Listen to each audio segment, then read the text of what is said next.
नमस्कार, the such आप देख रहे हैं। आपके साथ मैं हूं आदित्य कुमार। इस वक्त व्हाट्सएप यूनिवर्सिटी का ज्ञान बहुत तेजी से चल रहा है। यह वायरस बहुत तेजी से फैल रहा है जिसमें लोग अंधभक्त बनते चले जा रहे हैं। अभी कुछ दिन पहले रुचि पाठक नाम की एक महिला ने कहा था कि हमें आजादी 90 साल की लीज पर मिली है। और हाल फिलहाल में पद्मश्री से सम्मानित कंगना रनौत ने कहा है कि आजादी हमें भीख में मिली है। कंगना रनौत का यह बोलना यह दर्शाता है कि उन्होंने सिर्फ और सिर्फ देश का अपमान ही नहीं बल्कि उन शहीदों का अपमान किया है जिन्होंने इस देश को आजाद कराने के लिए शहादत दे दी थी। उनको आज गहरा दुख हुआ होगा कंगना रनौत के इस बयान पर। जरा आप वो पहले बयान सुन लीजिए, फिर आपको बताएंगे उन एंकर महोदया के बारे में भी जो संपादक है टाइम्स नाउ नवभारत की, और इस तरह के शब्दों का इस्तेमाल करने के बाद भी वो चुप रह जाती हैं, हंसती हैं, हंसने के बाद कहती है इसीलिए आपको लोग भगवा कहते हैं। पहले वो वीडियो सुन लीजिए, फिर आगे कहानी आपको बताते हैं। Blood will flow, but it should not be Hindustani blood. They knew it, and they paid a price. Of course, वो आजादी नहीं थी, वो भीख थी, और जो आजादी मिली है वो 2014 में मिली है। इसीलिए सब आपको कहते हैं कि आप भगवा हैं। तो वीडियो सुन लिया आपने कि ये कंगना रनौत हैं, इनका ज्ञान देखिए। इन्होंने ये बोला है ये राष्ट्र विरोधी गतिविधियां हैं, ये इस देश के खिलाफत है, इनके ऊपर राष्ट्रद्रोह का मुकदमा दर्ज होना चाहिए। कंगना रनौत ने जिन भाषा का इस्तेमाल किया यह हमारे शहीदों का अपमान है। वरुण गांधी भी सामने आए। वरुण गांधी ने एक ट्वीट किया, वो मैं ट्वीट पढ़ के पहले आपको सुना देता हूं। वरुण गांधी ने क्या किया है।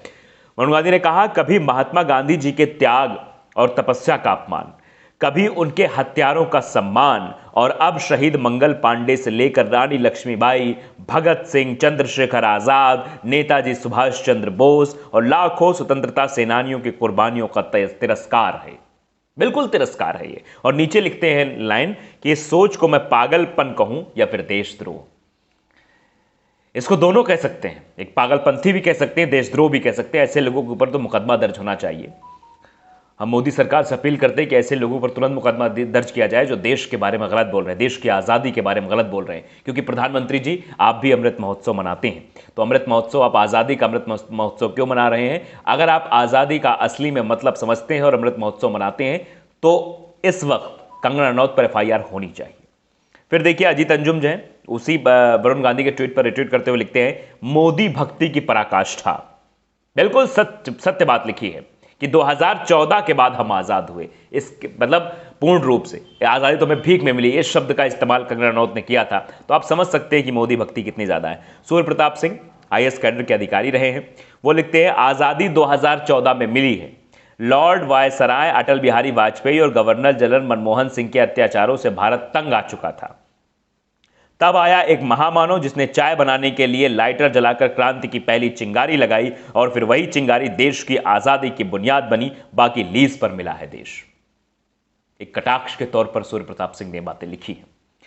आगे चलिए, नूरी खान है, वो भी लिखती हैं, पद्मश्री पुरस्कार के असली हकदार सोनू सूद और श्रीनिवास थे, लेकिन यह पुरस्कार उस कंगना रनौत को दिया गया जिसका योगदान था भी तो सिर्फ नफरत फैलाने में, झूठ परोसने में, बीजेपी की IT सेल की मदद करने में, यूपी में गंगा किनारे पड़ी गड़ी लाशों को नाइजीरिया की तस्वीरें बताने में।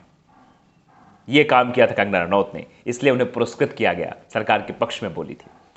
प्रत्युष खरे हैं, वो लिखते हैं, वो भी पत्रकार लिखते हैं, कंगना रनौत की बात सुनकर खुश हो जाऊं कि 2014 में मेरी देश की आजादी का मैं गवाह बना, यह सिर फोड़ लूं कि मैं गुलाम भारत में पैदा हुआ। कितनी शर्म की बात है। कंगना रनौत ने बड़े हल्के में यह बात बोल दी। शायद कंगना रनौत भूल गई थी वो किसके बारे में बात कर रही हैं। हमारे देश के बारे में बात कर रही हैं। हमारे देश का अपमान करने वालों को क्या हमें छोड़ देना चाहिए? बिल्कुल नहीं छोड़ना चाहिए। आगे देखिए, हंसराज मीना वो भी लिखते हैं कि कंगना के अनुसार 2014 के बाद देश आजाद हुआ है। 1947 की आजादी को भीख बताया है। यह हमारे हजारों स्वतंत्रता सेनानियों व देश का घोर अपमान है। इस पर देशद्रोह का मुकदमा दर्ज करके जेल में डाल देना चाहिए। साथ में भारत सरकार को इसका पद्मश्री पुरस्कार को भी वापस ले लेना चाहिए। ऐसी बात हंसराज मीना ने कही है। आगे राजीव निगम वो भी लिखते हैं, आजादी 2014 मिली है, पद्मश्री कंगना रनावत जी। तो कंगना रनावत के अकॉर्डिंग हम आजाद 2014 में हुए। इसके पहले हम गुलाम थे। वो जो आज़ादी मिली तो वो भीख वाली थी। प्रधानमंत्री जैसे ही नरेंद्र मोदी जी बने, नरेंद्र मोदी जी ने हमें असली वाली आज़ादी दिलाई, ऐसा कहना है मोहतरमा का। लेकिन सबसे शर्म की बात यह है कि उसी जगह नविका कुमार जी बैठी हुई थी। नविका कुमार जो एंकर थी, वो संपादक हैं टाइम्स नाउ नवभारत की, और इस पर हंस देती, कहते इसीलिए आपको भगवा कहते लोग। आपको भी शर्म आनी चाहिए मोहतरमा। आप एक एंकर हैं, संपादक हैं। हम लोग आपसे सीखते हैं, हम लोग आपको आदर्श भी मानते हैं। कई सारे ऐसे बच्चे जो आपको आदर्श मानते होंगे। अगर देश के बारे में ऐसी बात बोली जा रही थी तो आपको उस बात का खंडन करना चाहिए था, वहां पर आपको टोकना चाहिए था, जैसा सौरभ ने किया था। सौरभ के प्रोग्राम में वो लड़की बोल रही थी, पाठक, रुचि पाठक बोल रही थी, तो उन्होंने कहा कैसे लीजिए, मुझे जरा इसका साक्ष्य दिखाओ। तो आपको भी ये बात कहनी चाहिए थी कि आप बताइए कैसे आप कंगना रनौत ये बात कह रही हैं कि आजादी हमें भीख में मिली थी। किस बेस पर आप ये बात कह रही हैं देश के बारे में? कितनी कुर्बानियां हुई, क्या कंगना रनौत को नहीं पता है? क्या आपको नहीं पता है? लेकिन शायद आप भूल गई थी और आप कंगना रनौत से बात कर रही थी, एक फिल्म एक्टर से बात कर रही थी। उस वक्त आप देश के बारे में नहीं सोच रही थी, शायद ऐसी कोई वजह रही होगी। लेकिन फिलहाल हम ये चाहते हैं जितने भी दर्शक हमारे ये वीडियो देख रहे हैं, इस वीडियो को शेयर करें और बेल आइकन जरूर बताएं, सब्सक्राइब भी करें, दबाएं भी बेल आइकन, और लोगों तक ये खबर पहुंचाएं और देखें कि कैसे इस देश में भ्रम फैलाया जा रहा है। ये व्हाट्सएप यूनिवर्सिटी का ज्ञान एक दिन सबको अंधा बना देगा और हम एक बार फिर से गुलामी की जंजीरों में जकड़ जाएंगे, क्योंकि ये जो लोग हैं ये अंधभक्ति में इतने पागल हो गए हैं, इतने अंधे हो गए हैं कि इन्हें कुछ दिखाई ही नहीं देता है, क्या बोल रहे हैं क्या नहीं बोल रहे हैं। न देश की अस्मिता के बारे में पता है, न राष्ट्र के बारे में पता है, न देश के बारे में पता है। बस केवल बोलना है तो बोलना है।